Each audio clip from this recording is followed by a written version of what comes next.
Bonjour ou bonsoir à vous tous et merci d'être avec nous dans le Monde en 7 ce samedi 25 juin 2022. On va évoquer, comme toujours, trois sujets marquants de l'actualité de la semaine. Il y en a eu beaucoup, mais on retient trois. On parlera du Mali, le massacre de 132 civils par la Katiba Massina à Dialassagou. Nous irons également du côté de la République démocratique du Congo, la dépouille de Patrice Lumumba, dépouille bien évidemment entre griffes, ramené au bercail. Et puis le Togo, la deuxième partie, on va parler de ce meeting de la dynamique Monseigneur Boudreau qui est censé tenir ce samedi. Eh bien, le meeting n'aura pas lieu. Je parle de tous ces sujets avec mes deux invités ce soir. Georges Hérault, il est homme politique du Cercle des leaders émergents. Bonsoir Georges. Bonsoir Samuel, bonsoir Firmin, mon ami de tous les jours. Ça fait longtemps.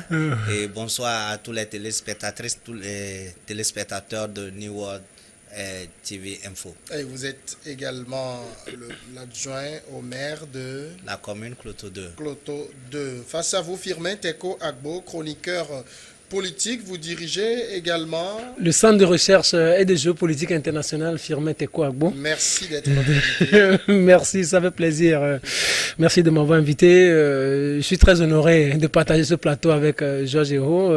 On est là tous les jours. Merci beaucoup. C'est parti donc pour 48 minutes x 2. On commence tout de suite avec le Mali. Au moins 132 civils ont été tués au cours de la semaine dernière dans des localités voisines dans le centre du Mali lors d'attaques attribuées à des djihadistes se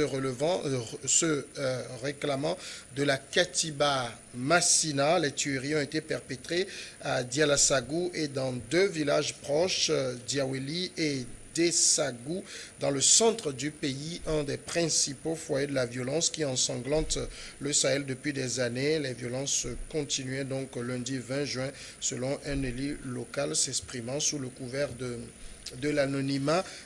Firmin Teko Agbo, 132 civils massacrés froidement par des djihadistes. Il y a de quoi s'inquiéter aujourd'hui pour la dégradation de la situation sécuritaire. Tout à fait. C'est tout d'abord un échec de la junte qui dirige le pouvoir. Parce que ça fait déjà des mois que la junte brandit la Russie, Wagner, comme étant leur messie qui va les aider à sortir de cette situation difficile et à rétablir la sécurité du pays. Mais on ne voit que le contraire. C'est un échec de la Russie. On ne sait pas comment les dispositions qu'ils prennent avec la Russie pour qu'on arrive à avoir encore jusqu'à 132 Maliens de tuer. Moi, je crois que quand ils renvoyaient les Français, donc on n'aurait plus de ces massacres, on n'aurait plus de ces actes djihadistes dans le pays, mais c'est tout le contraire que nous constatons. C'est dommage, c'est dommage. Ça montre à quel point la junte n'arrive pas à s'en sortir, la junte manque de méthode. Normalement, depuis qu'ils étaient là, étant des militaires au pouvoir, ils devraient prendre un certain nombre de dispositions, parce que quand vous suivez un peu l'actualité, vous vous rappelez, à vous et moi ici, en 2019, on avait parlé de ce genre de massacre à l'époque, en 2019, ils étaient même sur ce plateau. Or, la Katiba Massina, c'était, je sais pas, avait fait de cette localité depuis 2015 leur localité de prédilection pour y venir massacrer des civils depuis 2015. Ce qui veut dire que depuis que la junte est là, elle devrait prendre des mesures ou juste décréter l'état d'urgence dans la localité pour pouvoir y convoyer régulièrement des hommes pour assurer la sécurité de la localité. Mais jusqu'à présent, rien n'y fit et on ne fait que massacrer les gens. La junte doit constater son échec. Et il y a aussi quelque chose de palpitant et de déplorable. Il y a l'élu local dont vous venez de faire mention, a dit que lorsque l'attaque a eu lieu à 10 heures, on les a appelés, on a appelé les autorités de Bamako, elles n'ont pas réagi. À 15 heures, on les a appelés, elles n'ont pas réagi. À 16 heures, elles n'ont pas réagi. Non plus. À 17 heures, on les a appelés, elles n'ont toujours pas réagi. Il a fallu attendre jusqu'au lendemain à 10 heures avant que les autorités ne se dépêchent sur les lieux. C'est grave. Ça veut dire que la junte ne contrôle absolument rien dans ce pays. Le problème, ce n'est pas une question de renvoyer les Français, mais le problème, c'est de savoir que ce qui est en train de se passer est grave et qu'on a besoin que tout le monde, que tous les Maliens se mettent ensemble et qu'aussi que toute la communauté se mette ensemble pour aider le Mali à sortir de cette situation. Justement, est-ce que Georges Géraud, vous pensez que ce massacre révèle aujourd'hui l'incapacité de la junte militaire, en tout cas du pouvoir de la transition au Mali, à mener à bien le combat contre le terrorisme? Je voudrais à l'entame interpeller tous les Africains par rapport à ce phénomène de djihadisme, de terrorisme et d'extrémisme qui sévit depuis la Libye, qui entrave la sécurité malienne, burkinabé, et aujourd'hui qui tombe vers le Togo, le Bénin, la Côte d'Ivoire et ses consorts. Je voudrais aussi dire que c'est une situation très complexe à commenter et à analyser, puisque ce sont des gens qui généralement composent avec les civils, et ces mêmes civils deviennent leur cible après vouloir revendiquer un certain nombre de choses. Et là, on conclut que c'est très compliqué et complexe, cette situation. Dire aujourd'hui, après peut-être 2 ans des autorités maliennes de la transition au pouvoir, que c'est déjà l'échec, alors que nous parlons d'une situation qui préfère depuis 2013, c'est aller trop vite en besogne, parce que cette situation a été dégradée depuis. Nous ne pouvons pas toujours dire ou bien tendre la main à l'extérieur. Nous ne voulons pas même dire aujourd'hui ici que c'est parce que les Français sont partis du Mali qu'il y a cette situation. Parce que, je le dis et je le répète, c'est pas aujourd'hui, cette situation n'est pas causée par les Maliens. C'est une situation causée par les Occidentaux, surtout la France et les États-Unis, qui ont détruit la Libye et qui aujourd'hui doivent assumer. Et ça ne sert à rien d'aujourd'hui de rejeter les torts sur les autorités maliennes, sachant très bien qu'ils ne sont pour rien. Ils sont là aujourd'hui pour, en quelque sorte, faire le ménage de ce que les Français, les États-Unis ont causé comme désordre au Mali.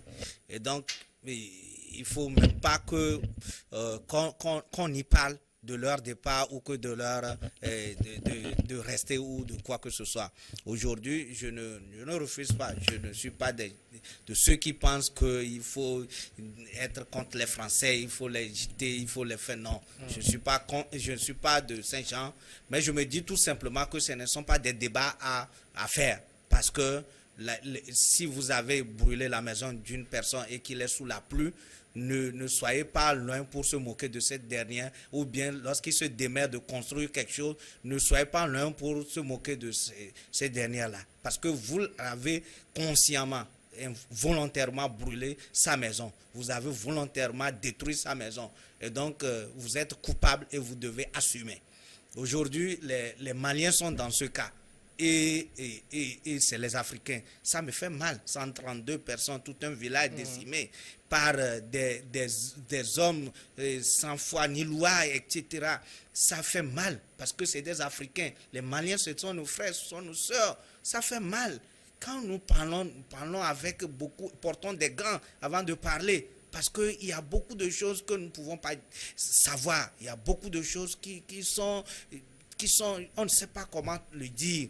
Vous ne pouvez pas dire tout simplement qu'ils ont appelé les autorités maliennes 10h jusqu'à 17h, comme Firmin vient de le dire, et qu'on va sur ce que l'élu local a dit sous l'anonymat, bien sûr, et qu'on va dire que c'est une vérité d'évangile. Alors que vous savez, ce n'est pas aujourd'hui. Les autorités ont dit depuis fort longtemps, ils sont interdits d'aller à certaines localités. C'est maintenant qu'ils sont en train de faire le maillage, le mapping du Mali. Le Mali, ce n'est pas un petit pays comme le Togo. C'est un grand pays, un pays très vaste. Donc, il faut un peu du temps. Mais les terroristes n'attendent point. C'est des gens qui vont très vite. Vous voyez ce qui s'est passé au Burkina l'autre fois. C'est des gens qui sont tellement, je ne sais pas comment le dire, puisqu'ils n'évoluent pas sur des stratégies autres que se composer avec la population, amener la population avec des appâts et puis par après et détruire ces mêmes populations. Alors, je vous propose de suivre tout de suite dans ce reportage justement ce qui s'est passé, la réaction de population par rapport à ce massacre de civils. Dialassagou, Diaweli et Dessagou. 3 villages entiers endeuillés ce week-end dans le centre du Mali après de sanglantes attaques. Au moins 132 personnes, selon le nouveau bilan du gouvernement, auraient été tuées. Mais ils sont venus, ils ont dit aux gens que vous n'êtes pas des musulmans, en langue peul. Ils ont dit vous n'êtes pas des musulmans. Alors donc, ils ont amené les hommes, une centaine de personnes, ils sont sortis avec eux. À 2 kilomètres, ils ont abattu les gens systématiquement. Le gouvernement attribue le massacre à un groupe de djihadistes affiliés à Al-Qaïda. Selon des témoins, cette attaque n'est autre qu'une représaille faisant suite à des accrochages survenus il y a 2 semaines entre djihadistes et forces armées. Le gouvernement condamne avec la dernière rigueur les attaques et exactions perpétrées contre les paisibles populations et rassure que toutes les dispositions seront prises pour rechercher et traduire les auteurs de ces actes criminels devant la justice. Un deuil national a d'ailleurs été décrété par le gouvernement, dirigé depuis août 2020 par le colonel Assimi Goïta. Selon une coalition d'ONG ouest-africaines, le nombre de civils tués dans des attaques attribuées à des groupes extrémistes a quasiment doublé depuis 2020 au Sahel central. Désormais, les populations du Sahel et des pays environnants vivent constamment sous l'ombre des menaces djihadistes. Les Maliens ont donc observé 3 jours de deuil national en mémoire donc de ces 132 civils qui ont été tués froidement par les hommes d'Amadou Koufa de la Katiba Massina liée à Al-Qaïda au Maghreb islamique. On a vu également rapidement que l'armée malienne a réagi en menant des frappes contre ce qu'elle appelle des positions de la Katiba Massina sur des renseignements très précis. Je cite le communiqué de l'armée. Et vous savez que dans le terrorisme, on parle d'une guerre asymétrique. L'ennemi, je pense Georges le rappelait, il est sans foi ni loi, il frappe où il veut. Est-ce qu'il n'est pas trop tôt d'accuser aujourd'hui aussi les autorités maliennes de ne pas en faire assez ?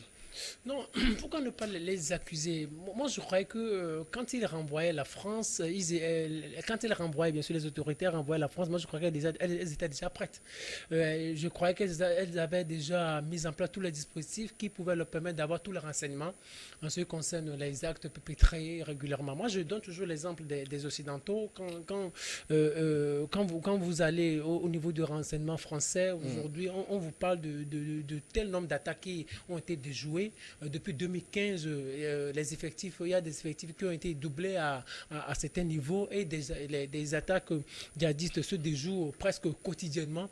Moi, donc, avant de renvoyer les Français, moi j'étais tellement sûr que les autorités maliennes étaient sûres avec tous les dispositifs, soit au niveau des renseignements, au niveau des effectifs aussi, et que peut-être elles avaient réussi à faire le maillage de tous les territoires. La France part avec toute sa technicité, avec tous ses renseignements. On parle aujourd'hui des renseignements. Normalement, ces renseignements, ils devraient les avoir avant que cette attaque ne soit perpétrée. Si elles avaient eu au préalable ces renseignements, je ne pense pas qu'on puisse arriver jusqu'à laisser ces gens-là massacrer 132 Maliens. Ce que moi je peux dire, c'est un échec. C'est un échec parce que, c'est-à-dire, elles se sont tellement laissées, elles étaient sûres de rien. Vous ne voyez pas les Burkinabés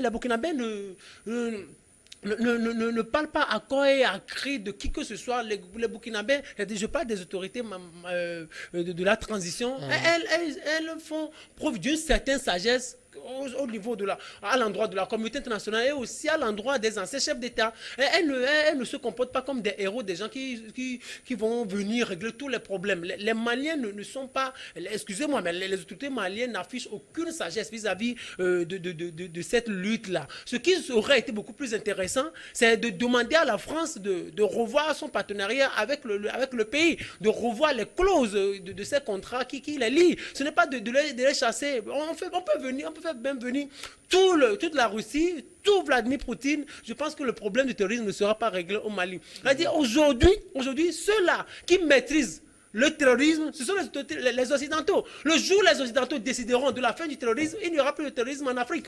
Mais certains vous diront que la France était bien présente au Mali, vous le savez, depuis 2013, mais on a vu la situation s'empirer de mois en mois. Oui, bien évidemment, vous imaginez, la France était là, la situation s'empirait. La France part aujourd'hui avec tout son bagage, avec toute sa technicité, avec tout son dispositif, en termes de matériel, en termes de ressources humaines, et avec de ces attaques-là. Et aujourd'hui, le Mali va vivre sans la France. Vous imaginez, aujourd'hui, on a eu 132. À l'avenir, ce sera quoi? N'oubliez pas, Georges Rosa, je suis d'accord avec lui, il a dit le Mali est un pays très vaste. Je pense que ça fait 1,2 million de kilomètres carrés.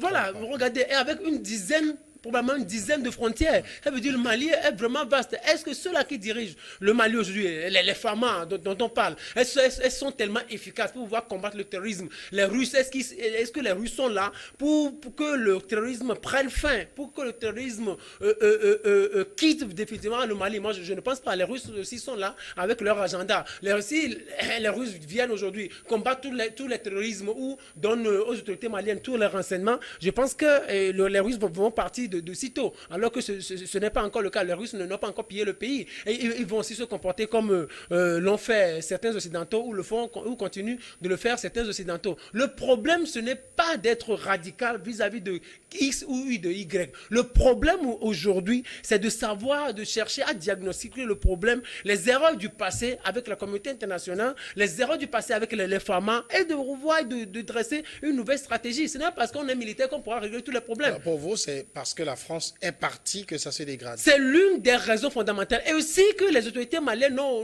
ne maîtrisent pas réellement comment on gère un État. Un pouvoir d'État, ça ne se gère pas comme ça. C'est pas parce qu'on est militaire, on est un certain colonel Assimi Goïta qu'on a tout ce qu'il faut pour diriger le pays. N'oubliez pas, il n'avait aucun agenda avant d'arriver au pouvoir. Il a perpétré 2 coups d'État.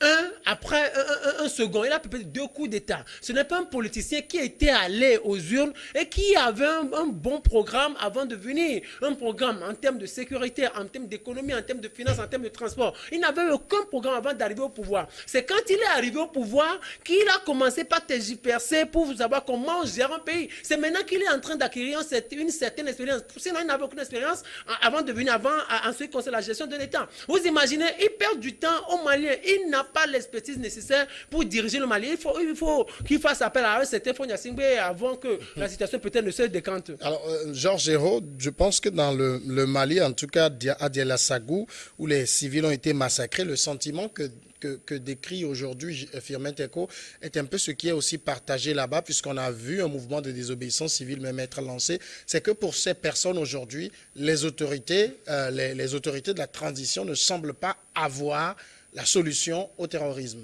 Dire que Assimi Goïta n'est pas politicien, je dis oui. Dire qu'il n'est pas maniable, qu'il n'est pas maniable vis-à-vis de l'extérieur, je dis oui. Dire que les autorités n'arrivent pas à faire tout le maillage ou bien le mapping du territoire, je dis oui. Mais dire qu'ils ne font pas preuve de sagesse, je dis non. Parce que vous n'êtes pas sans savoir ce qui s'est passé lors du premier coup d'État, que je condamne vivement parce que je suis républicain social-démocrate et je condamne ces violences sous toutes ces formes, le renversement de la Constitution.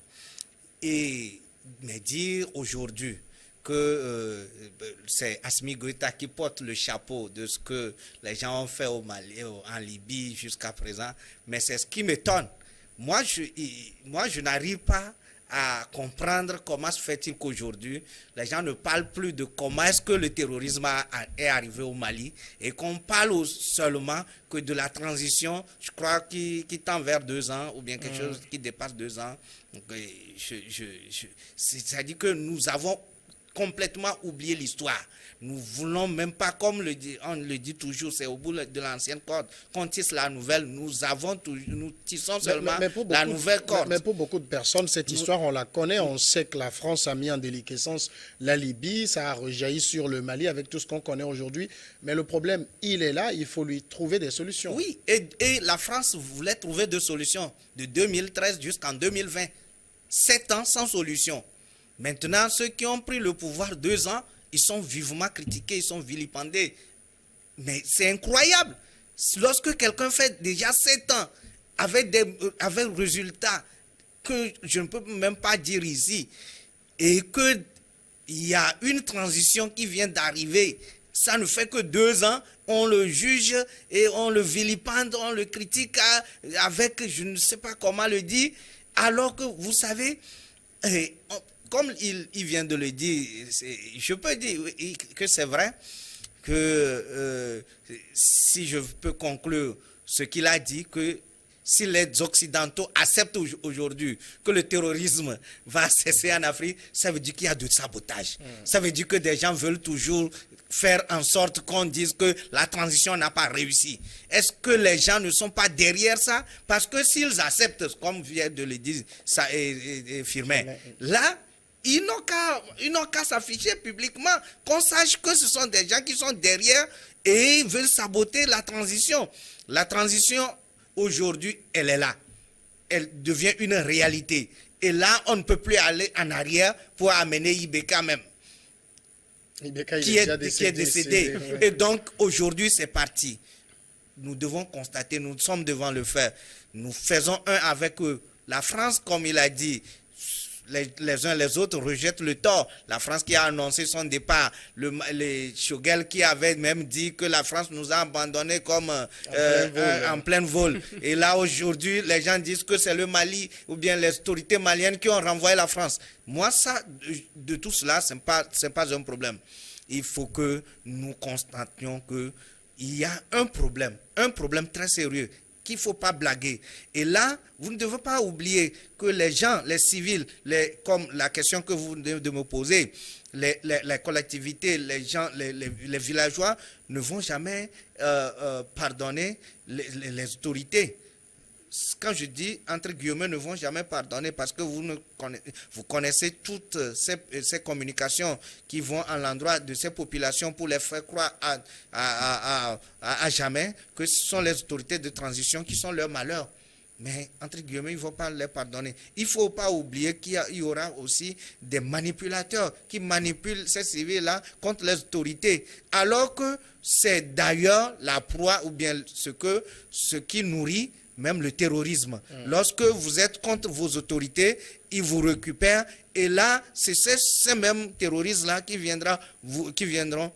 ces terroristes qui viendront vous détruire après. Oui, d'accord. Alors, dans le fond également, quand on en revient un peu à la Katiba Massina d'Amadou Koufa, ce genre de massacre, pour beaucoup, c'est quand même assez curieux parce que généralement, les terroristes ont envie d'être bien vus par les populations, de se présenter en sauveur. Là, venir et massacrer des gens, qu'est-ce qu'il essaie de démontrer? Non, c'est que ils veulent heurter la sensibilité. Ils veulent montrer toute leur désapprobation vis-à-vis de la politique que mènent les autorités maliennes. Ils veulent toucher les consciences.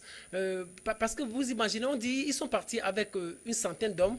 Ils sont partis avec des animaux, ils sont partis avec des biens, ils ont vidé presque tout le village. Vous imaginez?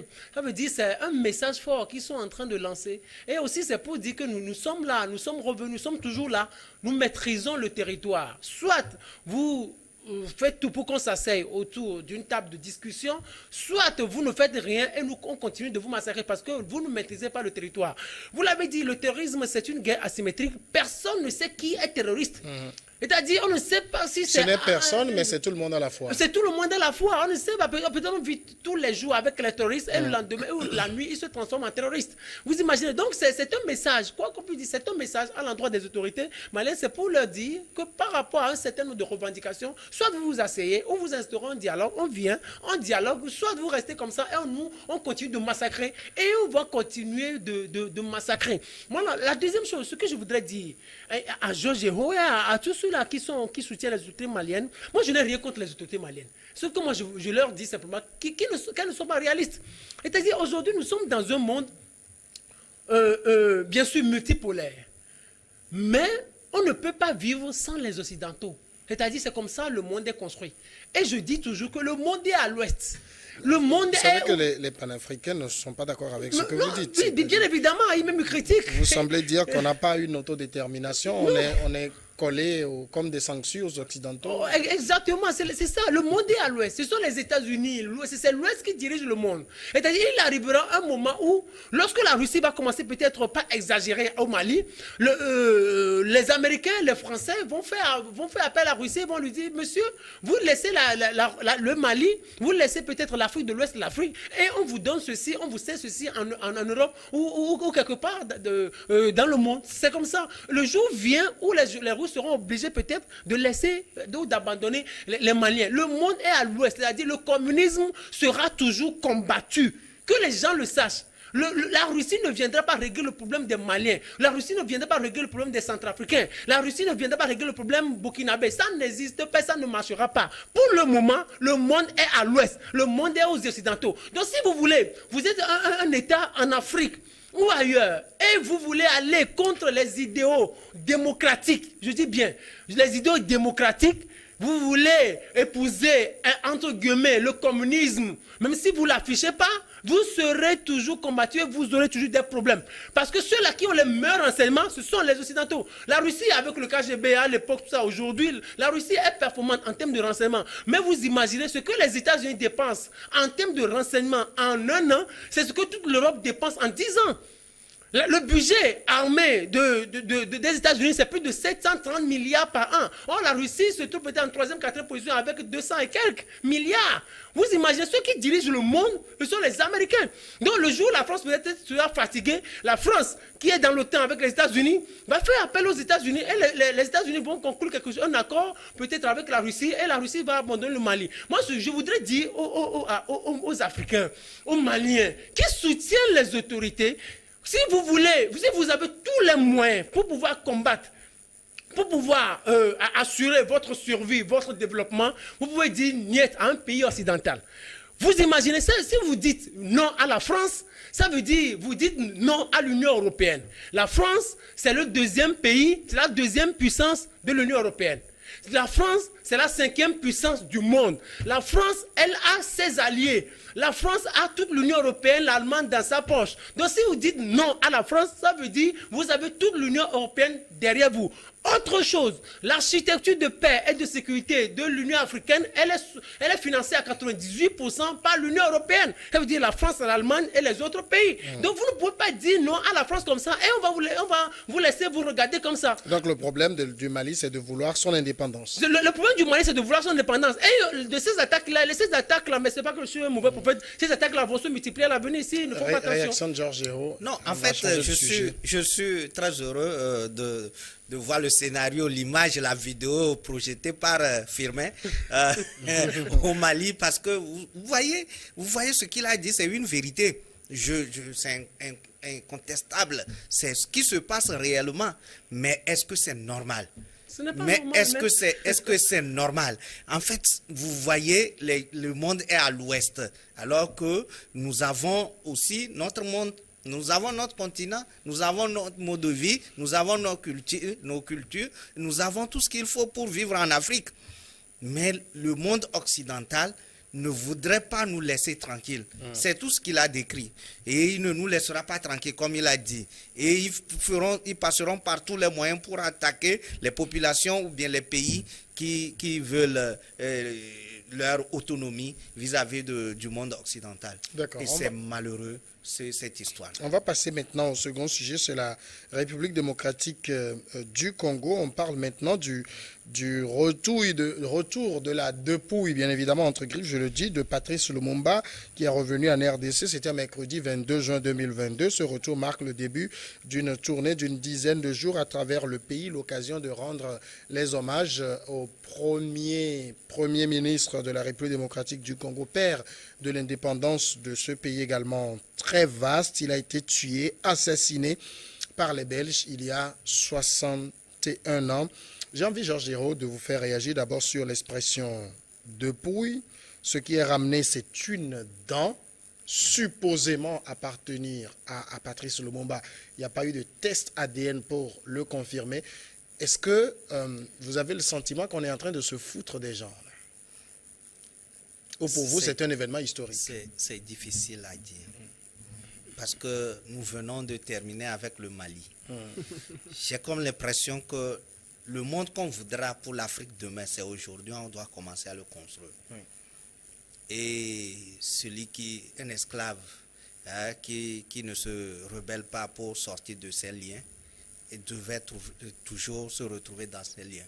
Moi, je pense qu'aujourd'hui, comme jamais, les Africains doivent être conscients que la stratégie n'est pas d'avoir ce qu'on veut aujourd'hui, mais de construire un autre monde pour demain. Et ça doit commencer par ces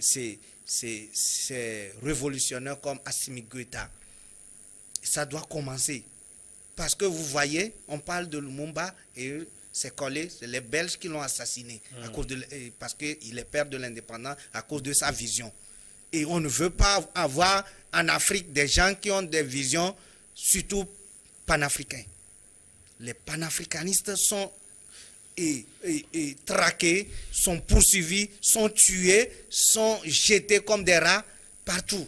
Alors que c'est des gens qui ont des visions pour leur population. Si aujourd'hui nous parlons de la dent de Patrice Lumumba, ça passe sans commentaire parce que les gens en ont marre.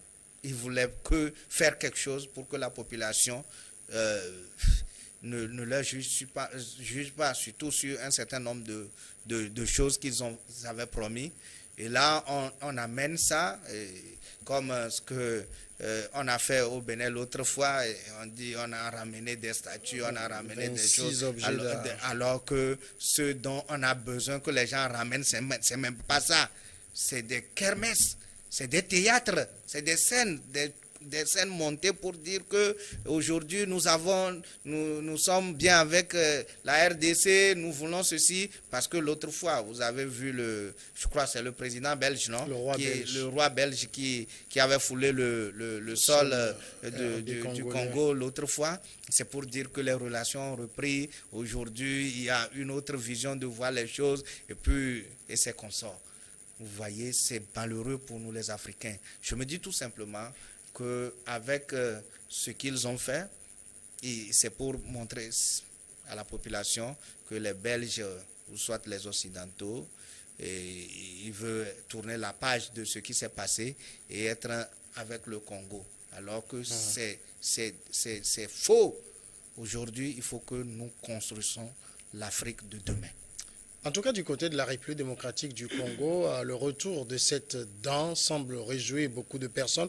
On va écouter quelques-uns et on revient pour le débat. Émotion.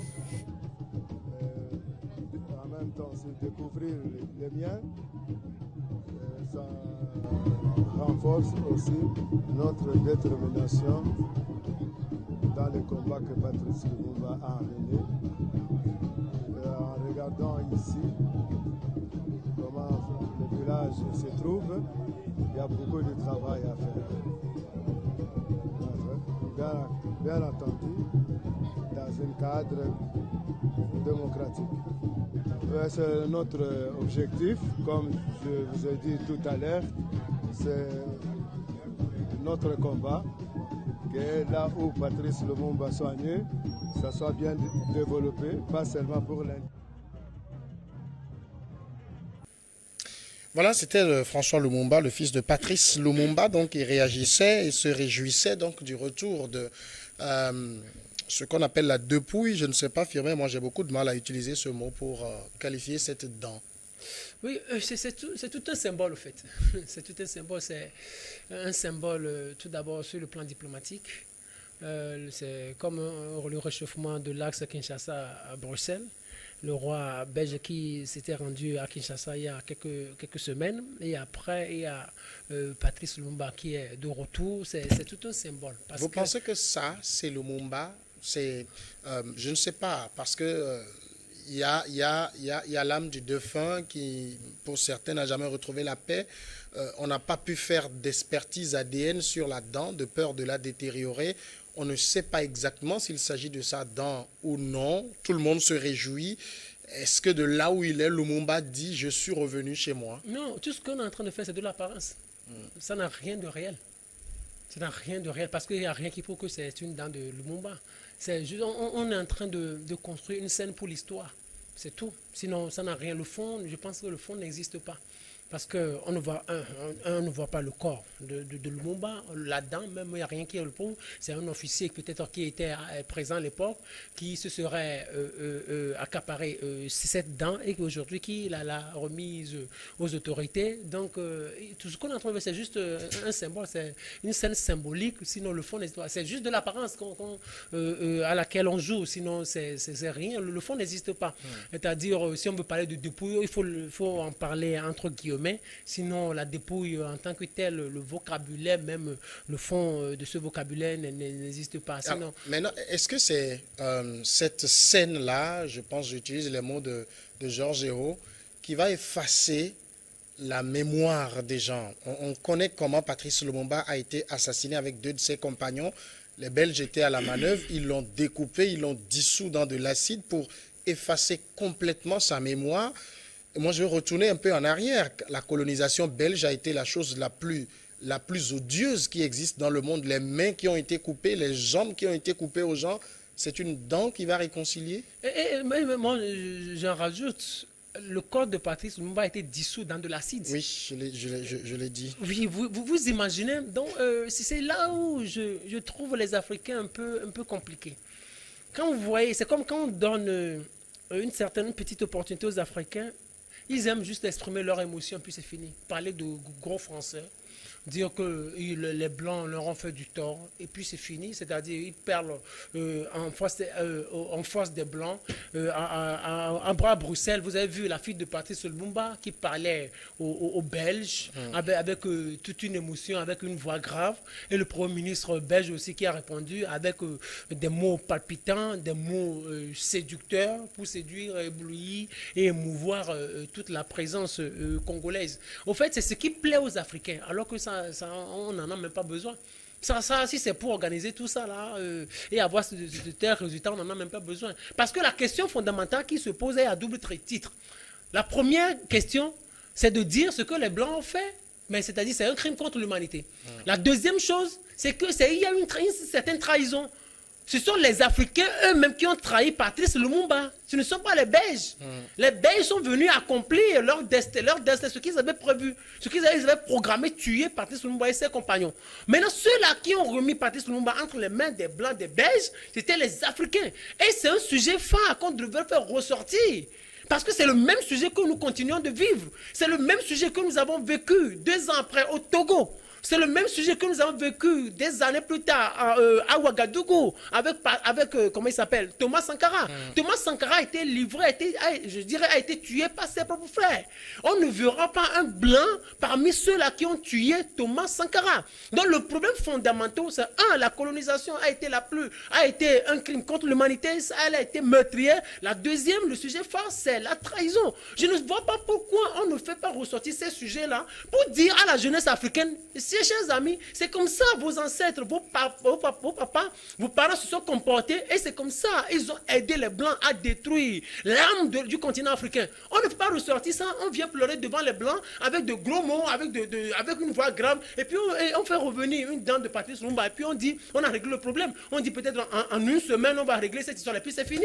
Et c'est fini. Est-ce que c'est ça qui règle le problème? Il faut voir, comment on dit, il y a un terme là, par rapport au passé, c'est le thème que je cherche, je l'oublie. Il faut chercher à se rappeler, à s'inspirer du passé pour pouvoir construire l'avenir. Le passé, nous le traitons avec une certaine légèreté. Avec ce qui est en train de se passer là, on traite le passé avec une certaine légèreté.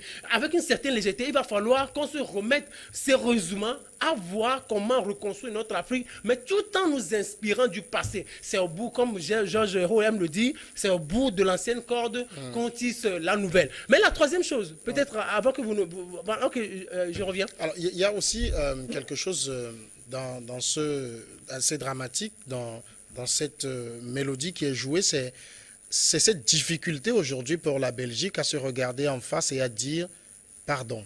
Elle dit, le roi exprime ses regrets, mais il n'y a pas de pardon. En fait, c'est des arrogances. Les Occidentaux, c'est des arrogants, c'est des orgueilleux. Ils ne diront pas. C'est pas lui seul. C'est pas elle seule, la Belgique. Aujourd'hui, comme vient de le dire Teko, on doit unanimement décréter, premièrement, que la colonisation est un crime contre l'humanité. Et là, il a dit, moi j'ai toujours dit sur ce plateau qu'il y a toujours les Agboliagbo qui vont toujours livrer les béhanzins. Donc aujourd'hui, nous devons travailler sur cet aspect-là de la chose. Les Occidentaux, ils sont dans leur vision de dominer le monde. C'est pourquoi quand vous voyez la guerre entre l'Ukraine et la Russie, quand Vladimir Poutine ne cesse d'appeler les Occidentaux comme étant l'empire du mensonge. Ça veut dire que c'est des gens qui mentent, c'est des gens qui communiquent avec des médias qui vont t'harceler, vont te peindre de tous les mots, d'appeler dictateur. Ils sont capables du jour au lendemain de soulever ta population contre toi. S'ils veulent détruire un pays, un président aujourd'hui, il suffit de mettre leur rouleau compresseur de médias en œuvre et demain vous allez voir que toute la population vont l'appeler dictateur, sanguinaire, tel qu'ils veulent. Donc aujourd'hui, ils ne sont pas dans cette vision, dans cette humilité d'être humble, de dire pardon, de dire que ce qu'ils ont fait pour les Africains, pour l'Afrique, c'est des choses vraiment à ne pas faire. C'est des choses effectivement qu'ils regrettent du fond de leur cœur, pas le regret à la surface de la bouche. Non, c'est des choses effectivement qu'ils doivent regretter sincèrement, demander pardon à l'Afrique. Parce que nous avons vécu des choses, nous sommes en train de vivre encore d'autres choses sur nos territoires. Et comme le dit Teko, s'ils acceptent ça, ce sera. Mais jusqu'à quand? Moi, je me dis tout simplement, comme il a dit, il faut que nous faisons un peu de recul et que nous construisons l'Afrique de demain à partir d'aujourd'hui. Parce qu'ils ne demanderont pas pardon. Parce qu'ils n'ont pas l'intention d'arrêter. Celui qui demande pardon, c'est le processus de se repentir. Et se repentir, c'est demander pardon et de ne plus faire la même chose.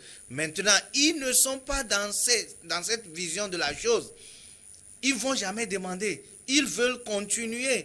Et donc, nous ne pouvons pas permettre encore ces genres de choses, puisqu'ils sont dans leur vision. Ce que nous devons faire aujourd'hui, de se faire des sacrifices aujourd'hui pour que demain soit radieux pour les générations à venir. Vous pensez quand même qu'avec, en tout cas, ce qu'on a vu là, au niveau de la majorité des Congolais, c'est un sentiment de justice aujourd'hui qui les anime? Oui, c'est un sentiment de justice, un sentiment de joie. Ce que moi je regrette au fait. C'est comme ils sont tout heureux, ils sont tout émus que, je dis les Blancs, même si c'est discriminatoire, que les Blancs aient contribué au rapatriement de la dépouille de leur cher... oui, je dis, de la dépouille de leur cher ancien Premier ministre. C'est un sentiment de justice, de joie. Oh, ça ne devrait même pas être ça. C'est-à-dire, si vous suivez un peu, vous avez suivi un peu l'actualité et tous les propos, tous les discours du roi belge au Congo et du Premier ministre face ou en présence des Congolais ou de la fille de Patrice Lumumba, vous ne sentiriez pas un regret profond ou des gens qui regrettent leur passé et des gens qui veulent arrêter avec ce passé et des gens qui veulent adopter une nouvelle orientation de leur politique. Ils ne sont pas dans cette dynamique-là. Et ils ne sont pas dans cette dynamique. Parce que s'ils le regrettent, ça veut dire qu'en réalité, les autres aussi devaient le regretter. par exemple, quand on le dit toujours que le Congo belge, c'est la propriété privée du roi belge. Léopold II. Et le Congo belge, c'est aussi la propriété des États-Unis, de la CIA, de l'Italie, de la France, de l'Angleterre. Le problème de Patrice Lumumba, c'est qu'il voulait un peu se frayer un chemin communiste. Et c'est ça qui est, c'est à partir de ce niveau-là qu'il a commencé à avoir des soucis. Donc les Blancs, les Belges n'ont pas fondamentalement regretté. S'ils l'avaient regretté, ils allaient tenir ça dans le discours en disant que à l'avenir, plus jamais ça. Mais vous voyez comment on a massacré la Libye, on continue de massacrer la Libye. Vous voyez ce qu'on est en train eu à faire avec la Syrie. Vous voyez comment on se comporte vis-à-vis de ceux-là qui veulent être un peu antidémocratiques. Vous voyez comment on a massacré, comment il s'appelle, l'ancien président, Saddam Hussein, l'ancien président irakien. Vous voyez ce qui s'est passé en Afghanistan. Ça veut dire que les gens ne sont pas encore dans cette... L'Ouest n'est pas encore dans une dynamique de repentance. L'Ouest n'est pas encore dans cette dynamique-là. Ce qu'on est en train de faire, on est en train de bluffer les Africains parce que c'est ça, c'est ces beaux discours-là qu'ils aiment. Et n'oubliez pas, ce sont ces beaux discours-là même qui ont tué Patrice Lumumba. Oui, son discours des indépendances avec de gros mots, avec ses conférences de presse, avec de gros mots, des mots très durs vis-à-vis du colonisateur. Et ça qui lui ont coûté la vie. Et c'est ça qui lui a coûté la vie. Donc, moi, je dis, le problème n'est pas réglé. Et le problème ne sera pas réglé comme ça. Et puis, aucune enquête sérieuse n'est ouverte. On n'a ouvert aucune enquête sérieuse pour condamner X ou Y, ou pour dédommager fondamentalement la famille, ou tout le pays. On dédommage soit la famille Lumumba et on dédommage aussi tout le pays. Mais il n'y a rien de tout ça. C'est que nous sommes toujours au temps colonial où on vient avec un miroir et quand on se mire comme ça, on commence par sourire. Quand on montre nos dents blanches aux blancs et puis on est tout heureux. Nous sommes toujours dans cette période-là. Mais là, ce que moi je voudrais ajouter, c'est que il faut que nous apprenions de cette histoire-là. C'est-à-dire, c'est comme ce qui s'est passé dans les années 60. C'est la même chose aujourd'hui qui se répète aujourd'hui. C'est la même chose. Quand on voit les Assimi Goïta, quand vous voyez un peu ces activistes révolutionnaires avec leur écritoire, quand vous voyez les Assimi Goïta, ils s'inspirent aussi un peu de ce que Patrice Lumumba a fait et de la politique de Thomas Sankara. Mais la question est de savoir cette manière de se comporter à l'époque, est-ce que ça a payé? Est-ce que ça a engendré un certain nombre de fruits? Zéro. Au contraire, Patrice Lumumba est mort. Mais qu'est-ce qui a changé dans la vie des Congolais? Rien. Rien, il constitue aujourd'hui une perte pour l'Afrique, il constitue aujourd'hui une perte pour sa famille, pour le pays. Donc aujourd'hui, il faut changer de méthode. Vous ne pouvez pas combattre les Occidentaux comme cela, ce n'est pas possible. Patrice Lumumba l'a essayé et vous voyez ce qui lui est arrivé. Thomas Sankara l'a essayé et vous voyez ce qui lui est arrivé. Les Occidentaux, pour le moment, ils mettent le mot. Je ne dis pas qu'il faut juste se taire et s'asseoir et regarder, mais il faut changer juste de paradigme pour pouvoir savoir comment pouvoir négocier une nouvelle Afrique avec les Occidentaux. D'accord, bien compris, on va marquer la pause, si vous permettez, le temps pour nous de regarder le journal à la mi-journée et puis nous revenons dans une dizaine de minutes pour la deuxième partie.